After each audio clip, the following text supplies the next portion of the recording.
আসসালামু আলাইকুম এভরিওয়ান। কেমন কেমন আছেন সবাই? আশা করি সবাই ভালো আছেন, সুস্থ আছেন। ফেমাস টিউব চ্যানেলে আপনাদের সবাইকে ওয়েলকাম। তো এটা হচ্ছে আপনার জামরুল গাছ, জামরুল ফল। তো দেখুন আমাদের ছাদ বাগানের যে জামরুল ফল, মাশাআল্লাহ সাইজগুলো আলহামদুলিল্লাহ অনেক বড় আকার হয়েছে। এটা আপনার পেকে গেলে সম্পূর্ণ লাল হবে, গোলাপি কালার আর কি। তো জামরুল গাছ কিন্তু আপনার পানি প্রচুর ভালোবাসে। তো সবসময় আপনারা জামরুল গাছটাকে আপনারা সবসময় পানি ব্যবহার করবেন, পানি দিবেন। প্রতিদিন পানি দিলেই ভালো, তবে বেশি পরিমাণ পানি দিবেন না, একটা পরিমাপ মতো পানি দিবেন। তাহলে দেখবেন আপনার জামরুল ফলগুলো সহজে পড়বে না। যে আপনার অনেক সময় দেখবেন ছোটো ছোটো এগুলো পড়ে যায়, ঝরে যায়, তো ঝরবে না। আর ফলগুলোর সাইজগুলো দারুণ হবে, চমৎকার সাইজ হবে।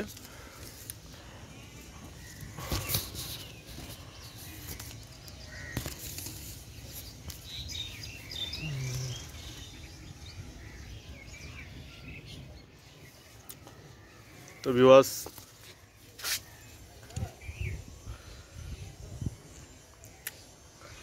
দেখুন আমাদের ছাদ বাগানের যে আপনার জামরুলের সাইজটা মাশাআল্লাহ বিশাল বড় আকারে হয়েছে।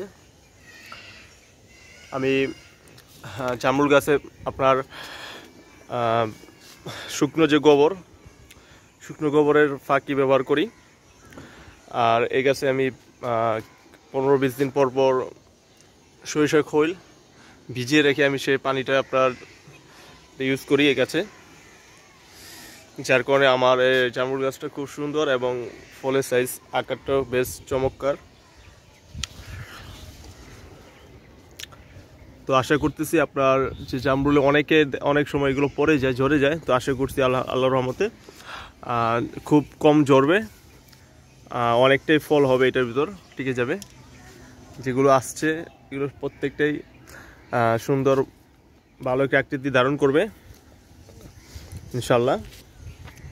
তো ভিউয়ার্স, যারা জামরুল গাছ ছাদে লাগান অবশ্যই প্রচুর পরিমাণ পানি ব্যবহার করবেন, প্রতিদিন আর কি পানি দিবেন, কারণ জামরুল গাছটা আপনার পানি প্রচুর ভালোবাসে। কখনোই তার জামরুল গাছের গোড়াটা শুকনো রাখা যাবে না, ভিজা ভিজা রাখবেন। অনেকে এই ফল গাছটাকে অনেকে পানি ফলও বলে, যে জানি না কোন কোন জেলায় কি নামে ডাকে। তো ভিউয়ার্স দেখুন,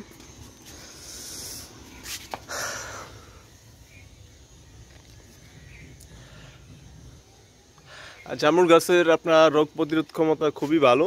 এই গাছের রোগ শোক খুবই কম হয়, বেশি একটা আপনার সমস্যা হয় না। তবে আপনার গাছটার ভিতর স্প্রে করবেন, স্প্রে করলে গাছটা খুব সুন্দর হয়। সবসময় পানি দিয়ে স্প্রে করবেন। তাছাড়া আপনারা ফলোয়ার ব্যবহার করতে পারেন, যখন ফুল আসার পূর্বে ফলোয়ার ব্যবহার করবেন, এবং যখন ফল হবে ফলোয়ার 15 দিন পর পর ফলোয়ার ব্যবহার করবেন, স্প্রে করবেন, তাহলে আপনার ফলগুলো খুব সুন্দর হবে, আকারটা খুব বেশ ভালো হবে। তো ভিউয়ার্স, যদি আমার ভিডিওটি আপনাদের কাছে ভালো লেগে থাকে অবশ্যই লাইক করবেন, আর আমার চ্যানেলে নতুন হয়ে থাকলে সাবস্ক্রাইব করে নেবেন। তো সবাই ভালো থাকবেন, সুস্থ থাকবেন। আল্লাহ হাফিজ, আসসালামু আলাইকুম।